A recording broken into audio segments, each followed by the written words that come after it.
नमस्कार, जोहार। इस चैनल में आपका स्वागत है। आज हम लोग सीखेंगे ऐकिक नियम या विधि, यूनिटरी मेथड। क्या है यह? तो देखिए, इसके जानने के पहले हम लोग जो रोज़ बाज़ार जाते हैं, सामान खरीदते हैं, जैसे केला वाला कहता है कि 10 रुपये दर्जन है और हमको 5 केला खरीदना है। दुकानदार बोलता है कि 5 केजी चीनी का दाम इतना है, हमको 1 केजी चीनी लेना रहता है। या 10 किलो चावल का दाम इतना है और हमको 7 केजी खरीदना रहता है। तो इस तरह के सवाल में इस विधि का बहुत उपयोग होता है।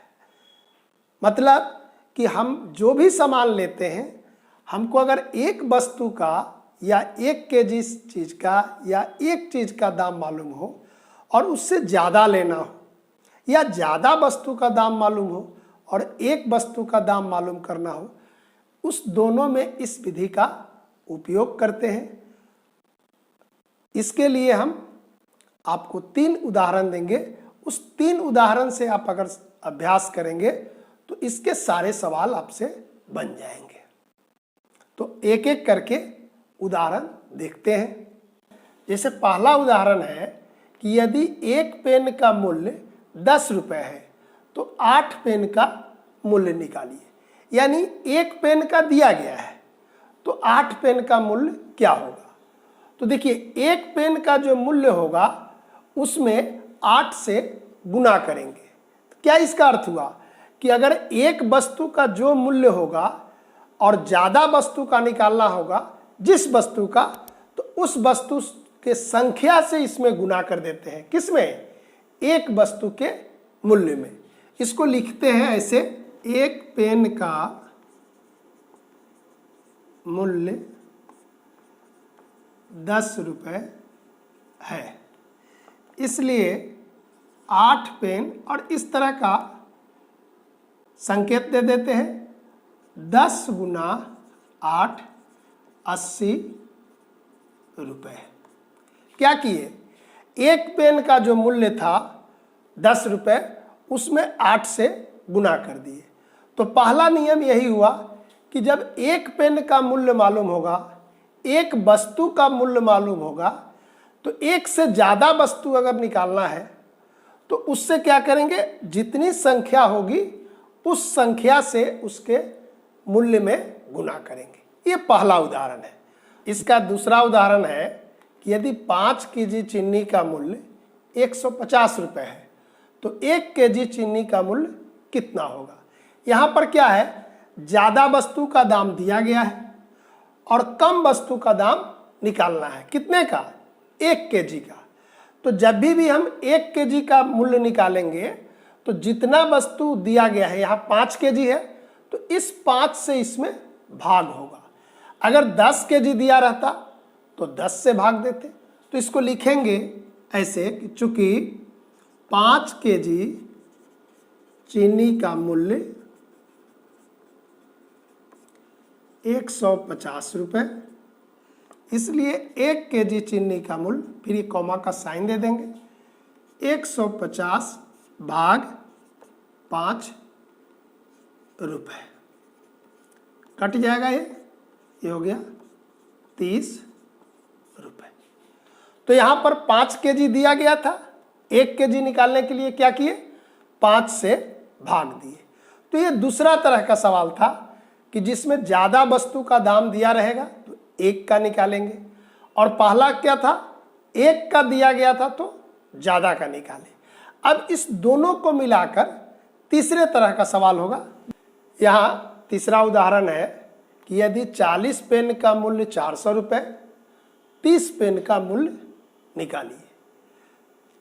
तो यदि एक पेन का मूल्य मालूम रहता और 30 पेन का मूल्य निकालना रहता तो क्या करते? 30 से उसमें गुना कर देते। तो यहाँ लेकिन दिया गया है 40 पेन का, तो हम सबसे पहले एक पेन का मूल्य निकालेंगे। और यहाँ पर ऐकिक नियम का यही उपयोग है कि हर बार हमको एक वस्तु का दाम मालूम करना होता है। तो लिखेंगे यहाँ पर कि चूंकि 40 पेन का मूल्य कितना है 400 रुपये। एक पेन का जब मूल्य निकालेंगे तो 400 में 40 से भाग देंगे। जो दूसरा उदाहरण था, एक काट लिए, एक कट गया, हो गया 10 रुपये। अब 30 पेन का दाम निकालना है तो 10 में 30 से गुना कर देंगे, 300 रुपये।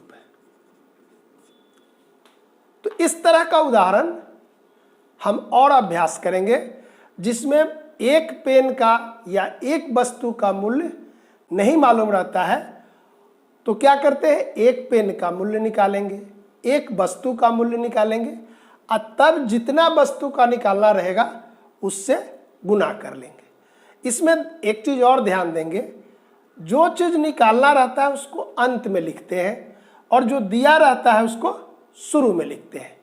तो इस तरह का तीसरा उदाहरण हमको ज़्यादा अभ्यास करना है। पहला उदाहरण और दूसरा उदाहरण की जानकारी इसमें आ जा रही है। पहले जैसा ही कि गिरजा मुंडा 20 दिन में 30 टोकरी बनाता है, तो 30 दिन में कितना टोकरी बनाएगा। तो देखिए यहाँ 20 दिन में दिया गया है 30 टोकरी, एक दिन नहीं दिया गया है, तो सबसे पहले एक दिन में कितना टोकरी बनाएगा इसको निकालेंगे। तो यहाँ लिखेंगे कि चूंकि 20 दिन में 30 टोकरी,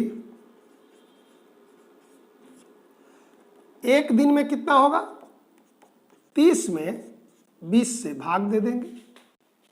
अब 30 दिन जब होगा तो यहाँ इससे गुना कर देंगे, 30 बटा में 20 और गुना 30। इसको काट देंगे, 0 से 0, 2 से 30 तो 15, 15 में 3 से गुना किए 45 टोकरी, यानी वो 30 दिन में 45 टोकरी बनाएगा। तो हम यहाँ पर क्या किए, हमको 30 दिन के लिए जानकारी चाहिए, लेकिन दिया हुआ क्या है 20 दिन, तो सबसे पहले हम एक दिन का निकाले और उसमें 30 से गुना कर लिए। ओके। एक और सवाल है कि एक बस रांची से बोकारो 150 किलोमीटर की दूरी 3 घंटे में तय करती है। यदि बस समान गति से चल रही है तो कोठार से गोला तक की दूरी 20 किलोमीटर करने में कितना समय लगेगा। यहाँ पर 20 किलोमीटर दूरी तय करने का समय निकालना है और दिया कितना गया है 150 किलोमीटर। तो सबसे पहले 1 किलोमीटर जाने में समय निकालेंगे।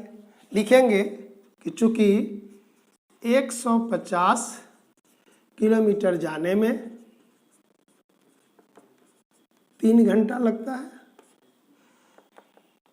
1 किलोमीटर जाने में 3 में भाग दे देंगे 150 से, और 20 किलोमीटर जाने में तो ये संख्या 1 से ज़्यादा है, 20 से यहाँ पर गुना हो जाएगा। लिखेंगे 3 बटा 150, 20 से गुना, इसको काट लेंगे, हुआ 2 बटा 5 घंटा। इसको चाहेंगे तो मिनट में बदल लेते हैं, 2 बटा 5 60 से गुना कर लिए। देखिए 5 से 60 काटेंगे 12, तो ये हुआ 24 मिनट। तो ये तीसरा सवाल था। हर सवाल में हम लोग क्या देख रहे हैं कि एक चीज का हमको दाम या 1 किलोमीटर जाने में समय, हर सवाल में एक का दाम चाहिए हमको मालूम, और इससे ज़्यादा अगर निकालना रहता है तो उससे गुना कर देते हैं। तो इस तरह आप अभ्यास अगर करेंगे तो रोज़ जो हम लोग बाजार करते हैं, सामान खरीदते हैं, उसमें इसका ज़रूरत है, और किताब में जो सवाल है उसको भी हम बनाते हैं। आपको 3 उदाहरण बताए, आप कोई भी सवाल देखेंगे तो इन्हीं 3 उदाहरण में से किसी न किसी प्रकार का सवाल होगा। इसको अच्छा से अभ्यास कर लीजिएगा तो लगभग सभी सवाल आपसे एक एक नियम या एक एक विधि का जो भी सवाल होगा बन जाएगा। आप अपने किताब का बाकी सवाल को बना लेंगे, और अगले दिन अब आपको हम बीजगणित से परिचय कराएंगे कि बीजगणित क्या होता है और उसके सवाल को बताएंगे।